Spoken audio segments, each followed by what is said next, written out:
hung out, road tripped all the way from Michigan to here. You're a good friend.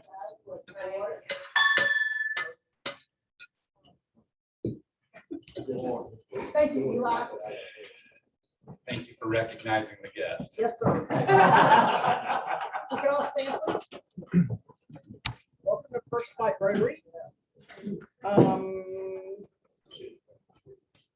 Eli, would you like to lead the Pledge of Allegiance? Sure. You remember it? It's been a while since I've been in elementary school. So I Pledge allegiance to the flag of the United States of America and to the republic for which it stands, one nation, under God, indivisible, with liberty and justice for all. Stan? If you bow your heads, please. Just want to remember that we're here not only to enjoy each other's company and catch up on the week, maybe learn a little something new with our presenter, but also to take what we have, which is the fun and the enjoyment of this club and the uplifting that we get by meeting each week, and take that back to our homes and our businesses and our community so that they can be uplifted and feel that joy and the positive energy that we have here in Rotary. Amen. Thank you. Lori is selling 50/50 tickets. Before today, we had $1,000.75 in the big pot with 32 cards left. Woo, we have 170 today. That's the largest ever for me. Wow. I don't believe we have any visiting Rotarians today. Dan, you want to do a Rotary minute? Sure, since we're here at Rotary. Just before this meeting, a few of us were watching a webinar about Rotary membership. And it was the 5 attributes of a successful club.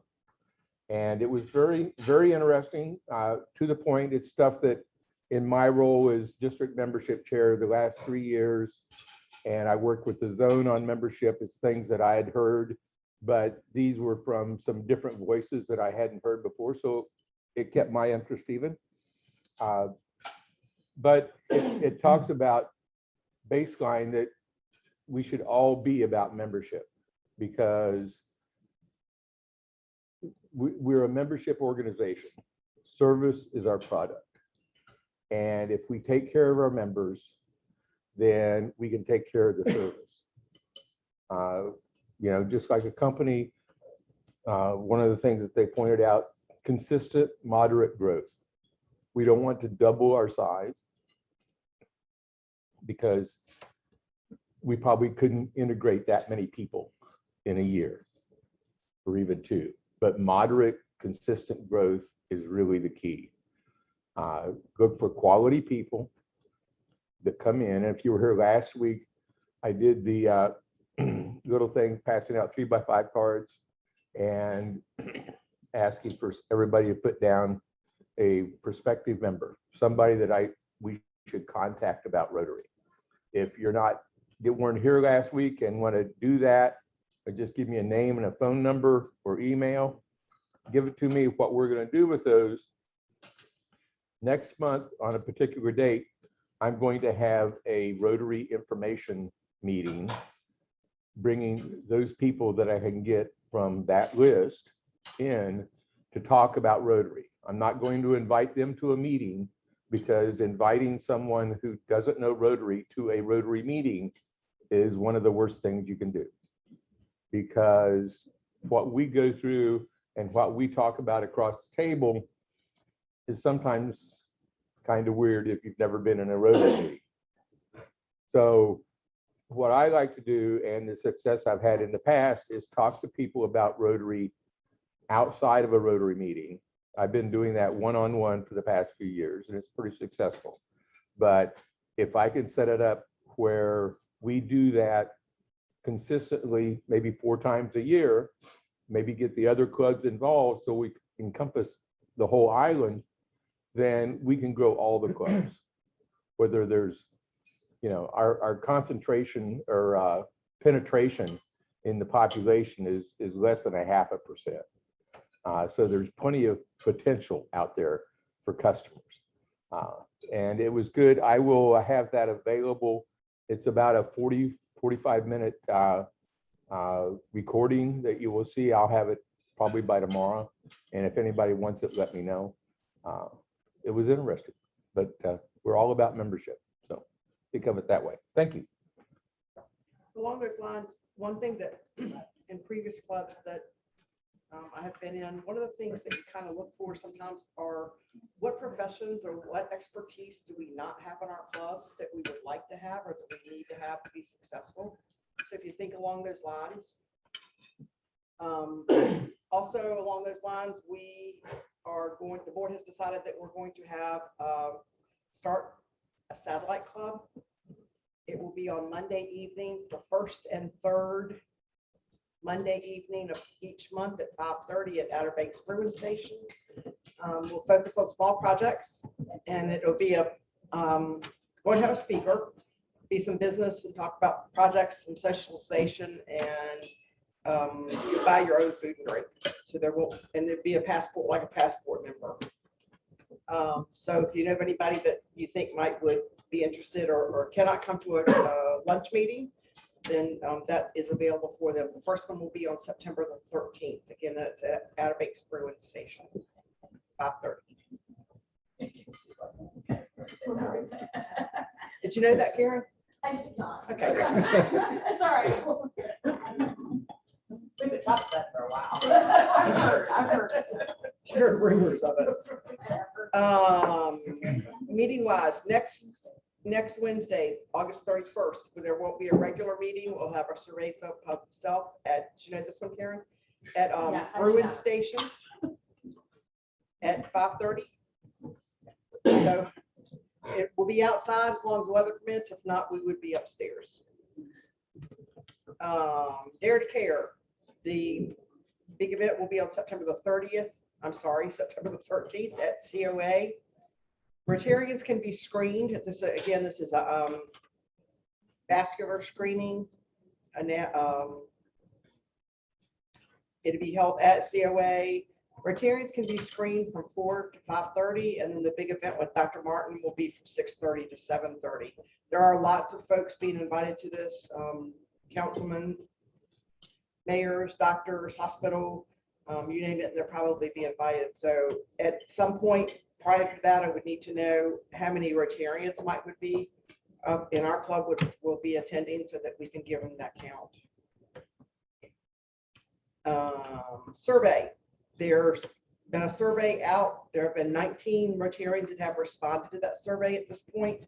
The link will be open for one more week. So if you have not participated, please do that. And then we will be sharing those responses and seeing how we can respond to our members. Stan, you want to talk about district conference?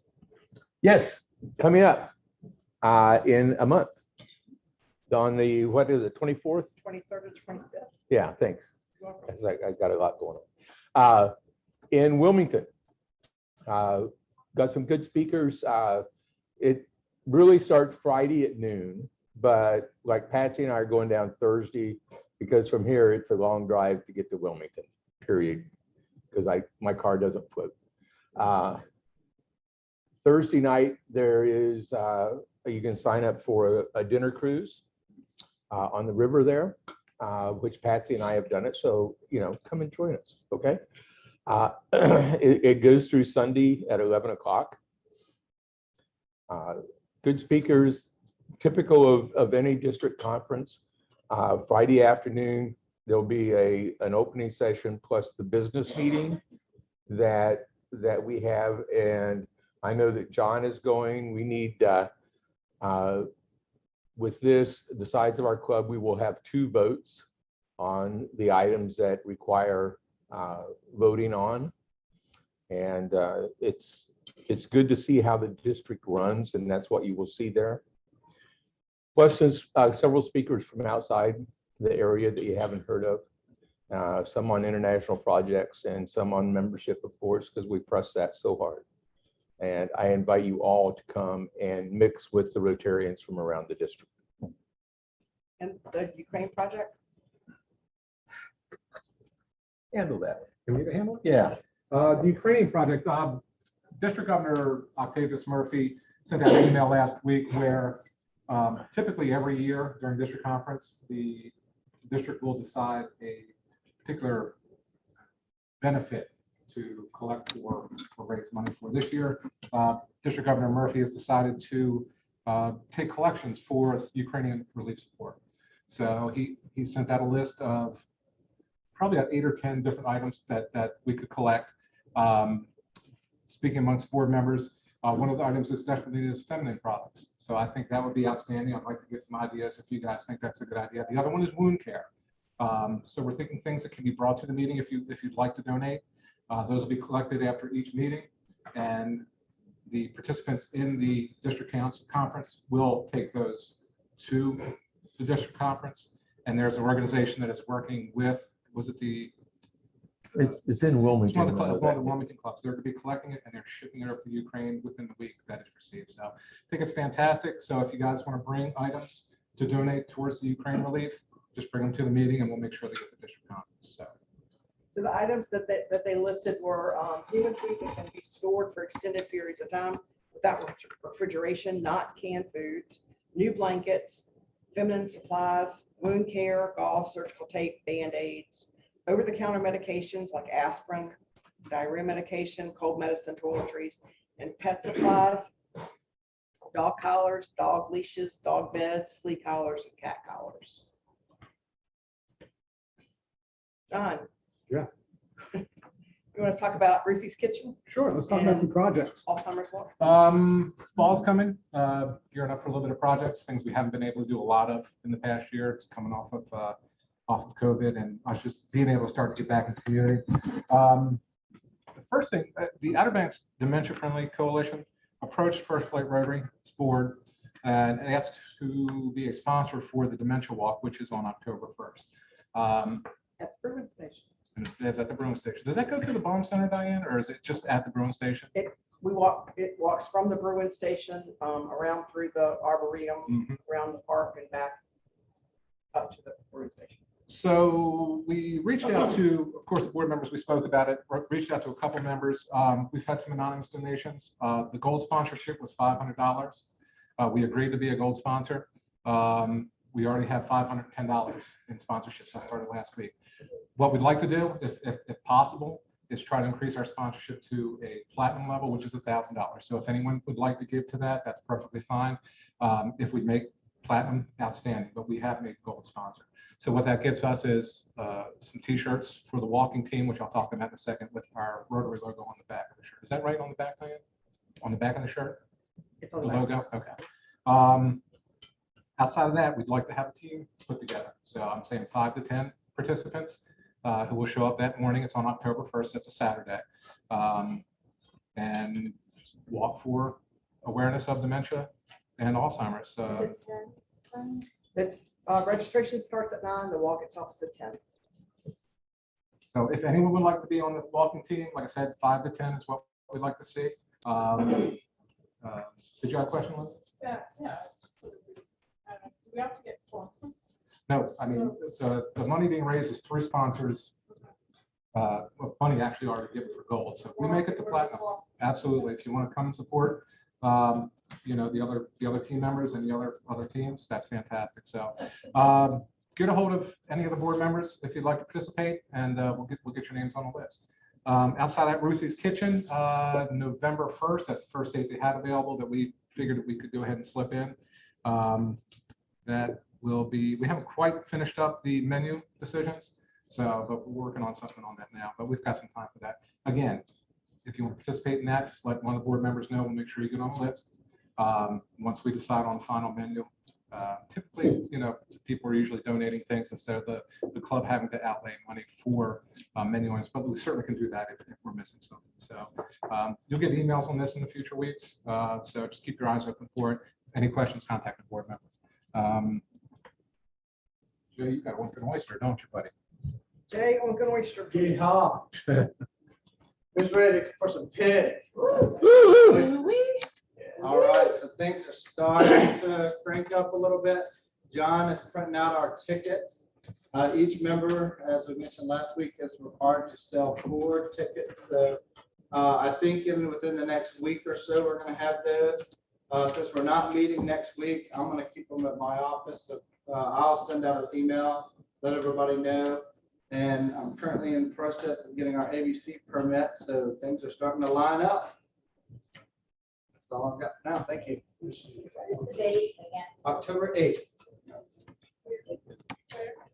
At Longboard. Anybody got any happy dollars? No, but I have a comment. We're now sponsoring 4 F1 students at COA this semester. As of yesterday. And can you just give us what that means? For those of you who don't know, we sponsored 3 last year.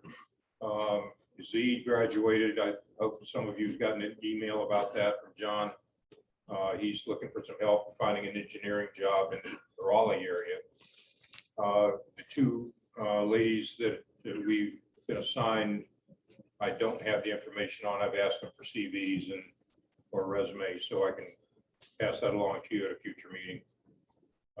That just happened this week, so I don't have much on that. And when you say sponsor, Yeah, they get in-state tuition if they can find a sponsor. And we are allowed up to 5 students to sponsor. So again, we now have 4. We're on the hook for it if they don't pay, but they've all paid every semester. So we have never been out anything. It's just a good deed to help them get a reduced tuition at college. Yeah. Cool. Send me the resume for the engineer in Raleigh. Oh, yeah. I'll get you contact or get him in contact with you. He's not an engineer yet. Oh, He he's not? wants to be an engineer. What year is it? He's graduated and he wanted to go to NC State because we reached out to him and gave him contacts for Rotary last year to help for more tuition. Has he completed engineering studies? Apparently, you say he graduated. Engineering? from COA. Yes. But they do, what is it? That's it. It's an associate degree. So, We have lots of positions. yeah, In Raleigh. Okay. Great. I'll talk to you after the meeting. that'd be great. Cool. That'd be great. Happy, happy, happy. Everybody happy?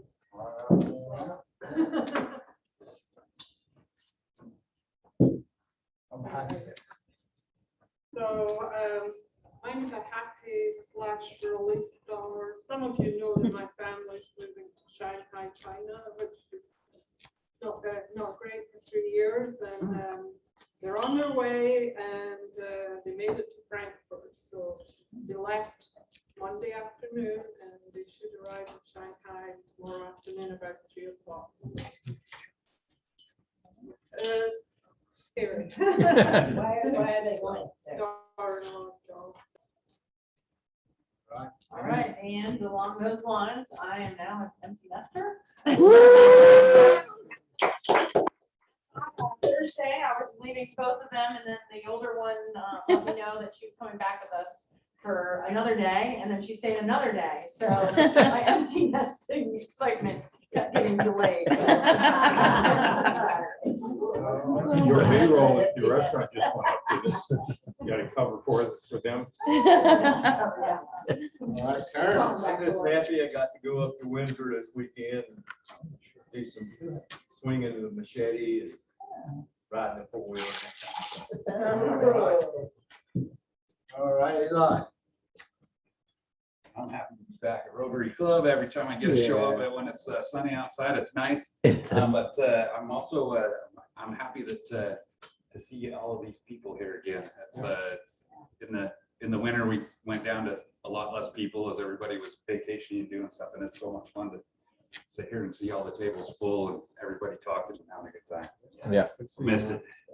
Thank you. Yeah. I have a happy dollar yesterday. I went to a doctor's appointment.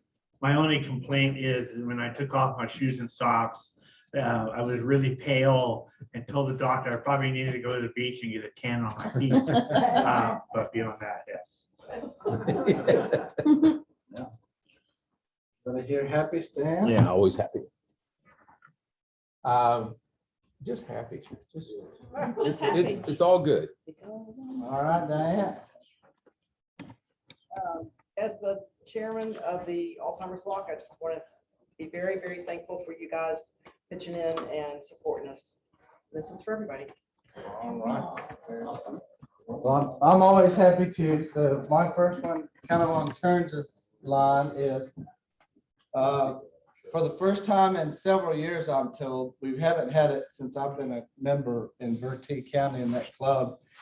They have corn and they just cut it. So I'm hoping to go this weekend. It's a hopeful dollar that the pigs will have found any leftover bit of corn, and I'll have my own oink. And then There you go. season's getting close, so I took out my heaver last week. I set it on Wednesday, didn't get anything. I got to hear the old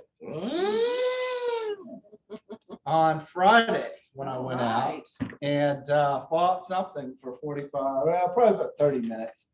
And then, so since I didn't get to see it, I hooked on to the world record red drum. Not the butterfly.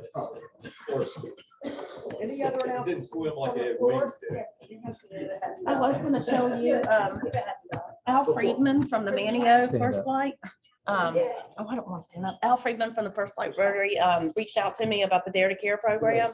So we have put together a script, and I'm gonna put the PSAs on all of the radio stations, and then see if I can get the Outer Banks boys to do a thing. So I just wanted to let you guys know that they're excited about having all of our clubs working together too.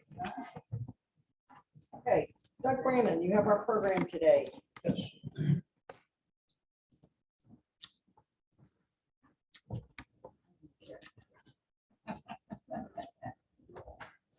When you look at various things around us that we don't usually get involved with unless some kind of crisis or emergency comes up. But these things can be extremely complex, very convoluted, and you really don't want to get involved unless you've got somebody to help you navigate through, the system. As some of the people in here mentioned with their various illnesses, hospitalizations, and whatever. We know medicine is one of those things, it's just very complex. One of the things that we hopefully don't get involved with too much, we are going to get involved in some areas of the law, but in the sense of the overall law, then we have the criminal justice system, which can just get more complex by the day. Even this week, then I keep up with legislation from the various states, including North Carolina, where the laws are constantly changing in regard to the court system and to the overall criminal justice. One of the things that we're doing right now in North Carolina is we're switching to a brand new, totally revamped court system called the e-court. Everything is, they're going to try to make it electronic and such. Right now, it's a nightmare. I keep up every day with the North Carolina Magistrates Association and seeing the comments with switching over to the new system. And right now, it's a nightmare, but it will get better over a period of time.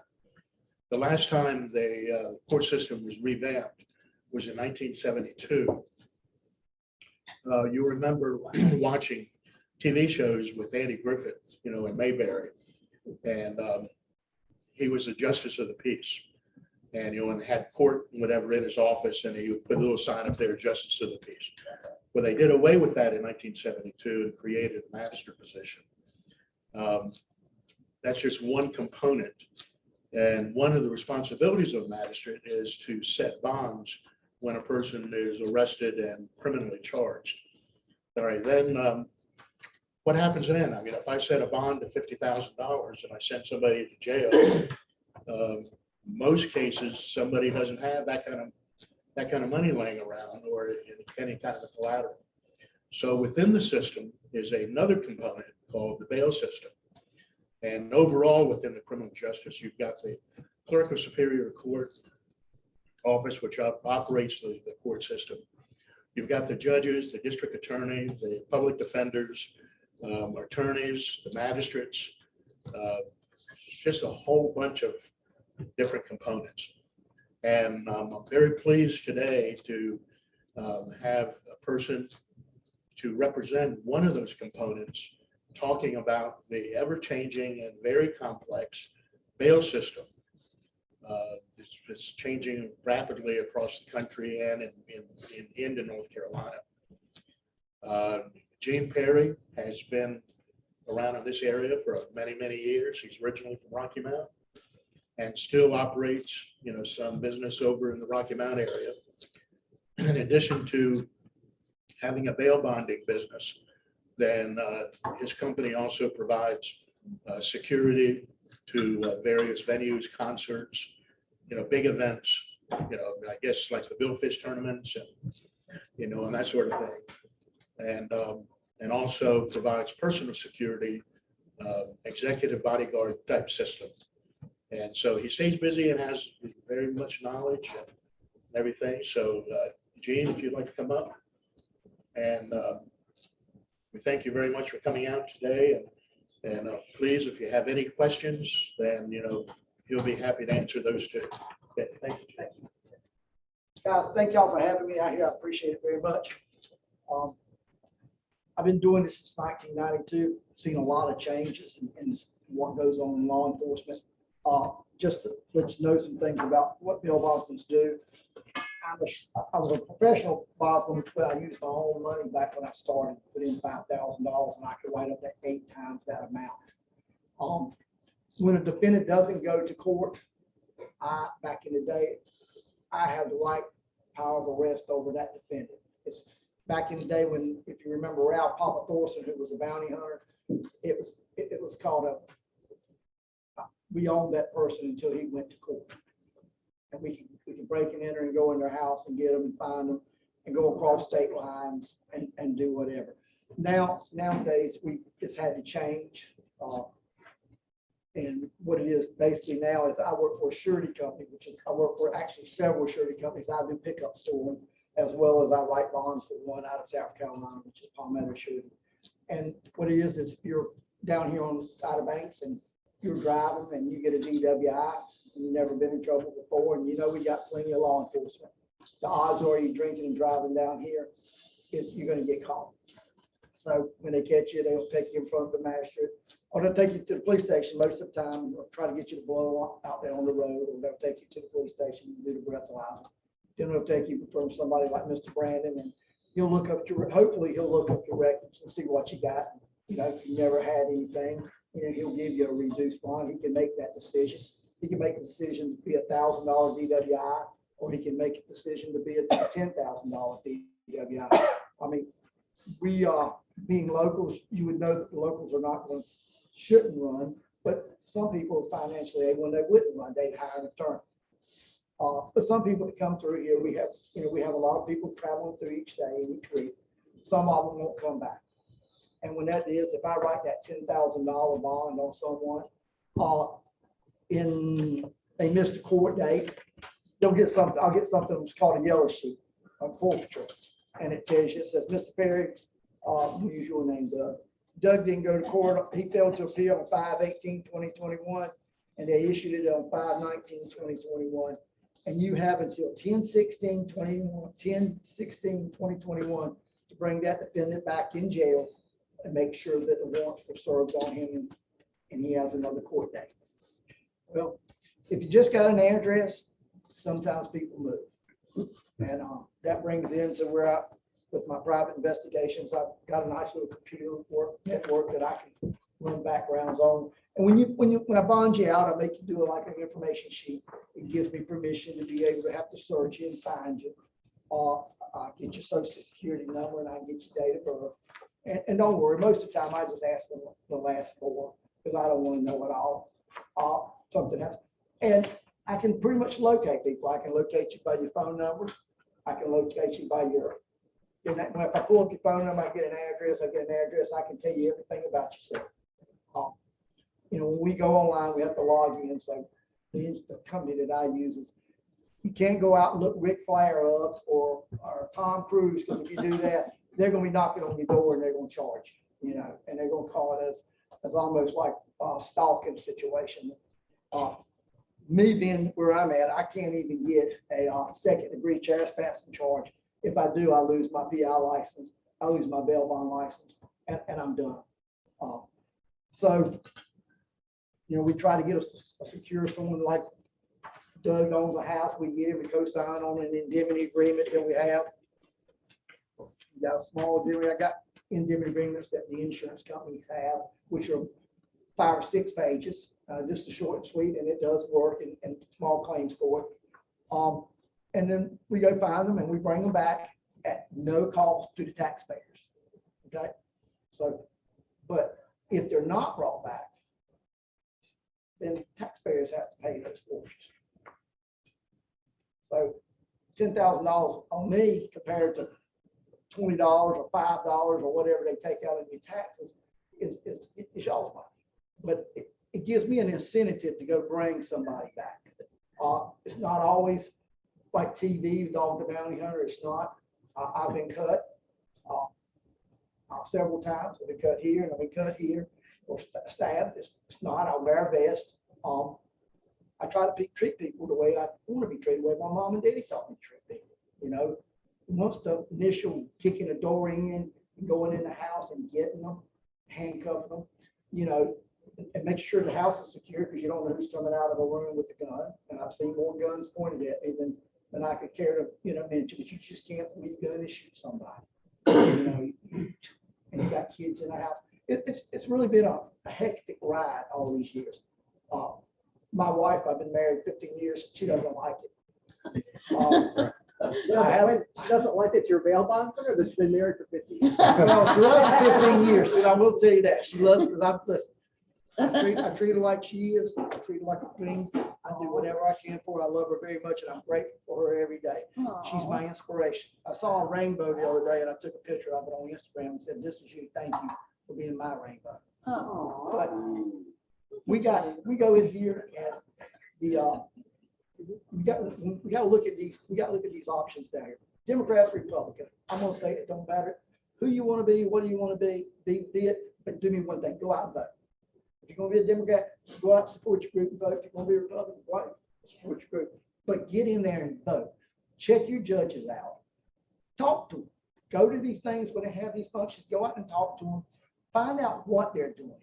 Back in the day, and some of the older people, back in the day, if you got arrested with stuff, they would give you a deferred prosecution, which would mean if you stayed out of trouble a year, or prayer for judgment. Back then, I think they called it. If you stayed out of trouble for 6 months, they make your stuff go away. We were talking about young kids. If they get something on their record now, they're ruined with felonies. They're done. They ain't nothing. But you still could go back and get John Graham, Chris Feldhauser to go in and get that expungement taken off. But that's a one-time fix. But you got to remember, if you're caught with drugs, you can't be caught again. You get that second chance of life. You need to take it and run with it. But some of these kids don't. And I'm gonna go back to schools. We need to educate them in the schools, elementary, high, all the way up. We have to educate the kids, because if not, we're going to educate them in the courtroom and in prison, and that only makes them run because they get smart. People say you don't have a heart. I do have a heart. I've cried many a nights when guys called me and said, "Mr. Gene, I want to take that shot of that needle, and I want to get high." And I'm talking about there was a couple boys many years ago. I won't call their names, but one of them died just not long ago. I've gone to a lot of funerals, and I've gone to this boy called me and we talked. I thought he was going to be all right. I had his friend call him. And they were making some good money building stuff. They were out of state. Good boys, very good boys, come from good families. They died. And then I called the other one because I could see on Facebook he was women.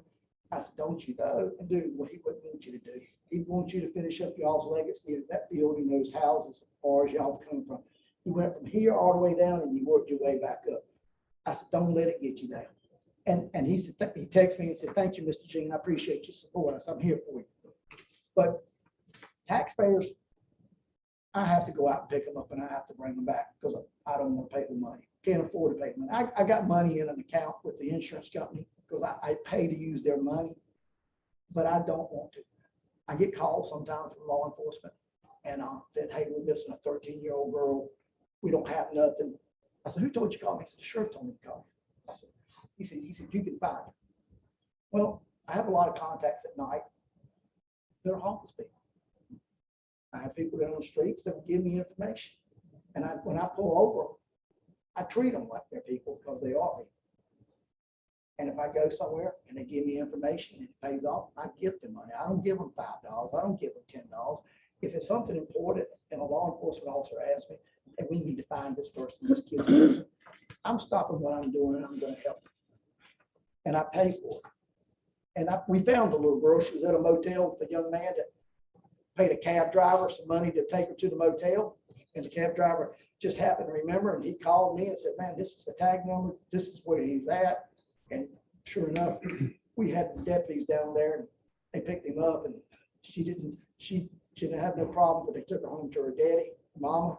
And he said, how did you get that information so fast? I said, well, I'm going to tell you all that. I'm just going to tell you, we got the kid home and that's what counts.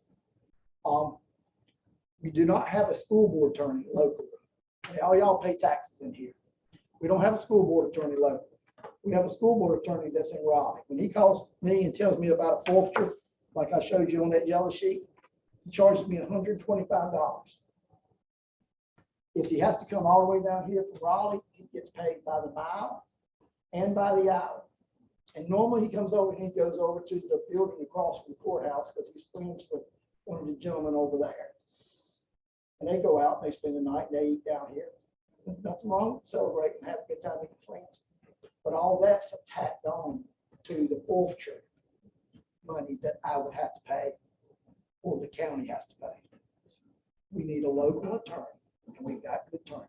That's a pain in the butt, but we need a local attorney to be paid. Because they get the money out of what's collected from the bail bonds, because all over the state of North Carolina. And this last year, there was almost 2,600 bail agents in the state of North Carolina. A lot of them don't last long because you gotta give receipts. You can't take advantage of Hispanics because they don't speak English. And you gotta give Hispanics receipts. You gotta give them a deposit for $1,000 deposit.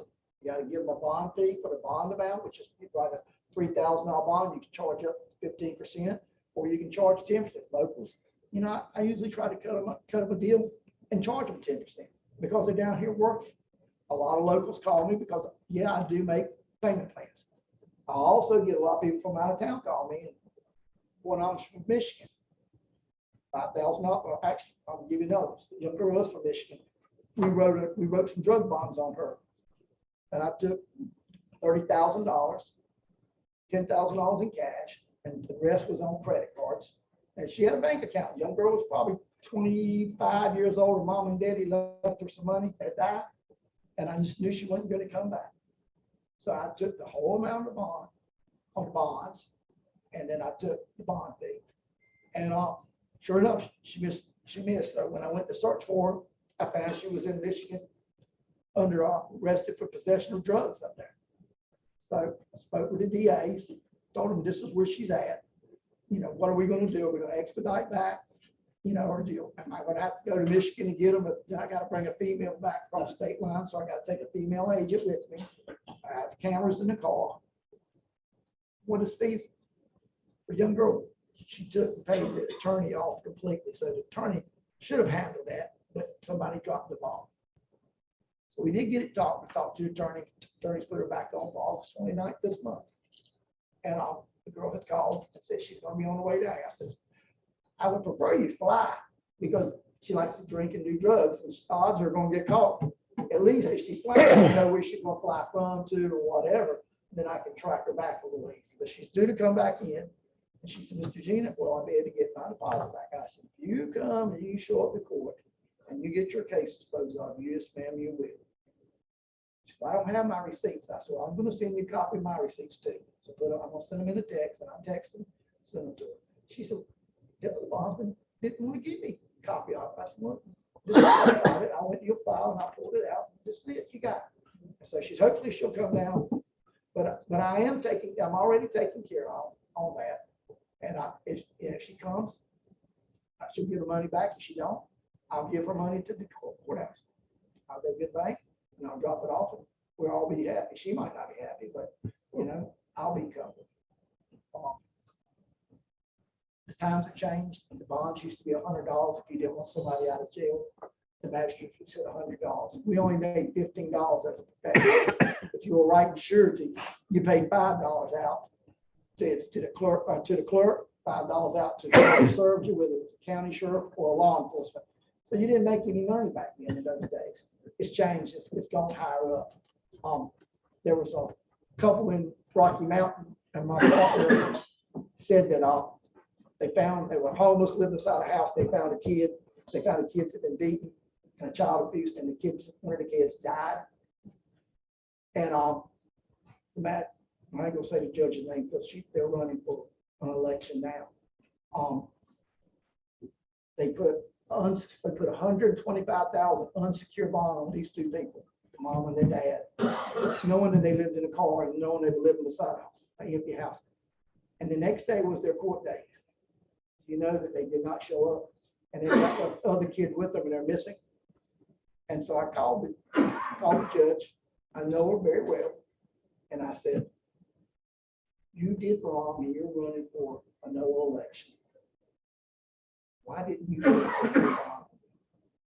I didn't think we needed to. I said they were homeless. I said, these kids, we got to be the victims. They're victims. We have to take care of them. She said, I made a mistake. I said, fix it. Was I mad at her? No, I'm not mad, because I don't know what her decision is. Maybe the politics are playing in her mind. I'll say this, a lot of Democrats have switched over to Republicans. A lot of Republicans have switched over to Democrats. Like I said, I want you to vote. I just want you to vote to support your group. So don't let stuff like that go on. And down here we have a bad fentanyl problem. The kids are dying. And I will say this, I call people out, whether it be a governor, the attorney general, our sheriff, but our sheriff may not like him, but I can tell you this. We're not going to be like Elizabeth City. We're not going to have these guys coming over here and going to bars, like, and I hate to say this, but like a protocol, and having all this drugs being brought in and these guns being brought in here and these shootings. We don't need that down here. We can't afford to have that down here. And that's one thing I can say about our sheriff. His boys, his deputies, they make sure, and they're out. They're making sure that stuff don't come across that bridge. And if it does, they're on it. They're on it.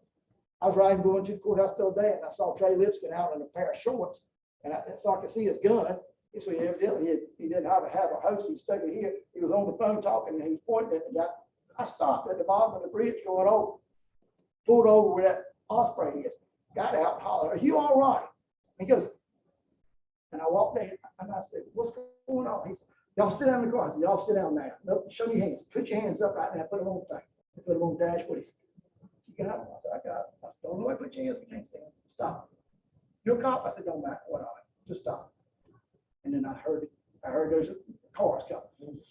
A man got, and he said, "I was trying to stop him." He said, "Thank you for stopping." He said, "Why'd you stop?" I said, "I saw there was a couple of people, but I couldn't tell who, what was going on." I said, "When I saw you had your gun and one in your host, you had stuck it here." I said, "I knew you wouldn't have pulled it out if you didn't have to." Of course, I didn't stop. He said, "Gene, you're good." I left, got on out of my way. But everybody has to be involved in stuff like that. If you see something like that, call it in at non-emergency number. We're here together. We're all about it. I've enjoyed my ride and doing what I do. I see a lot of bad things, and some things that I won't ever get out of my mind. I don't like seeing what I see. But at night, it's different. You know, when you go out, things are different than what we know about. Nobody don't tell you about the stories. You're not gonna know, but I've seen some bad things. I've been in some bad houses. But I've also seen some good people turn it around. And there's a lady, I won't call her name. Her son just got out of prison and she is doing great. She's been sober now. I mean, I had to chase her many a times and got her and she went to prison. And now she's out. And in fact, she'll be at Walker Gets Addiction. I donate the food every year, the hot dogs and the hamburgers. I go over to First Light and I donate that food for them because I'll tell you, my son was there. He was on the pills. And I couldn't have my son in my house because I also work with, I'll call it Blackwater, but it's Academy. And I have weapons. I train people how to behave and go overseas in scenarios where they're shooting sim rounds and, you know, paintball guns. You know, we do scenarios and couldn't have him there with the possibility. And I have saved him taking one of those items and walking out and selling them to somebody. But that is why I put back in my community. I think what y'all do is also, I heard you talking and you guys talking about this. I like that. We have to put back in our community. We have to put back, we were talking about schools. Young girl, I can't think of her name now, but her husband's a police officer. We're in both of them. Laura Dilworth, that was her name. She worked at the school over here in First Light. She let me speak to the kids to educate them about bail bonds.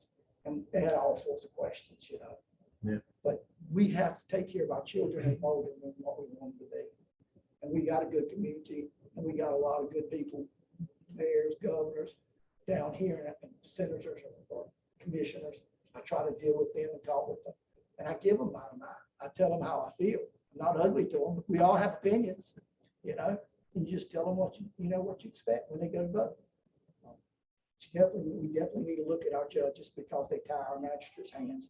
Our magistrate is a judge. I've been in there and guys started cussing at him. I brought in and I said, look, you need to shut your mouth as a judge. He'll lock you up, contempt of court. Had police officers smart off at him. And I told him, I said, if he tells me to take you into custody, you're going over there. He's a judge. And you don't think I'll put handcuffs on and push him right on in that little room. I'll deal with it, but I know he's going to back me up. They're not, he knows they're not going to let him disrespect him. And he's very well respected by me. When he did his job, he looked at his homework and he made those decisions. You guys got any questions? I don't have a question, but I would like just to comment before we got up to speak. He committed to buying 2 tickets for the Lincoln Oyster. Down there, so I might as well give it to him instead of going down there, because I don't know if it goes directly to whomever. I know that they're really involved down there at that restaurant. I know they are. So I think I think one thing you've illustrated is the people feel whenever they're standing before us, they're totally lost. they are. They're not educated. And, you know, you were somebody that, you know, would give them some communication, some out, you know, some direction. And so, you know, you serve a very important, you know, part of the component of the whole system. I will say this, Pat Chessman is doing a drug recovery court, and she has to go in around 2 or 3 o'clock every day. And she is one of the clerks. She's the one I always deal with because she's got a good personality. She's always got time for you. But she does the recovery court. And what that is, they take these kids that deserve to be put into a treatment center and send it to them. And instead of going to jail or wherever, they get some help. They get the stuff that they need, some support, some counseling. It's kind of weird, but I do like that. But not everybody is a good candidate for that. So they have to have people interviewing them and making sure that they're not. I picked up one boy and he told me in the probation officer, he said, I don't want to go to jail. I want to go to a dove's nest and rob. I said, don't you want to get fixed? He said, yeah, I'll get fixed somewhere. You just want to go to jail.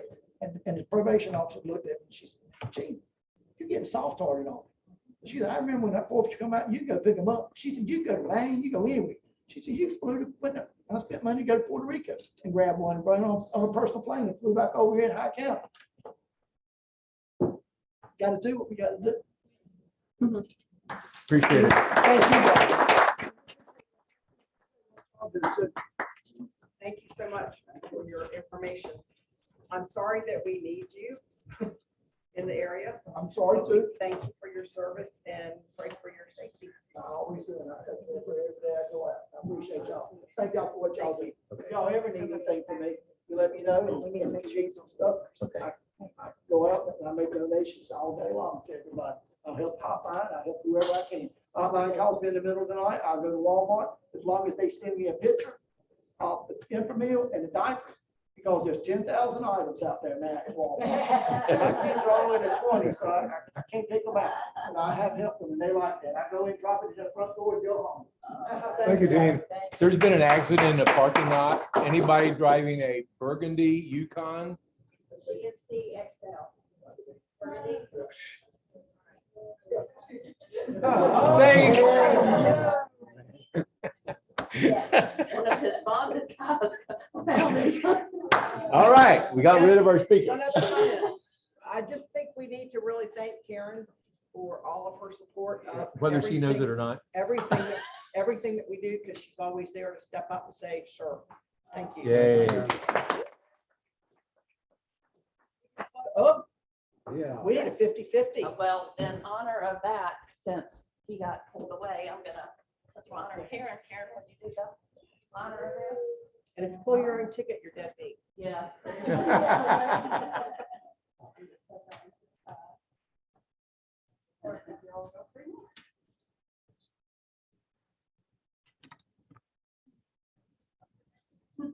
She's like, this old thing. See, she can just wear it. It's how you wear it. All righty, what's that first number? 437152. I'm never in there. Oh, which? Wait, she has the wrong one. Is the first number This is one? the first. The very first one you drew. Oh, okay, Oh. sorry. 437453. 4, Oh, And that's still a Try 5. it. 453. 453 is the last. Hold on. It's yours. It is me. all right, let's do it right For the here. first time somebody else has to do it, I can't do it. Move your All stuff. right. Thank you. You're welcome. $1,000. Don't you regret putting all those cards in that deck? Oh, my goodness. She's ever heard. That's called hay money if she wouldn't, but I know. No, I think- What's Oh, that? it is definitely hay money. You need to remember who sold you the ticket. Huh? You gotta remember who sold you the ticket. Don't thank her yet. You want to cut?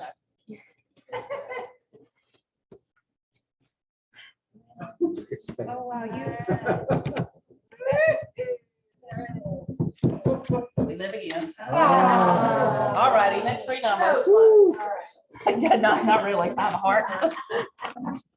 437152. All right, Eli. It's good for you to come. So happy to be back.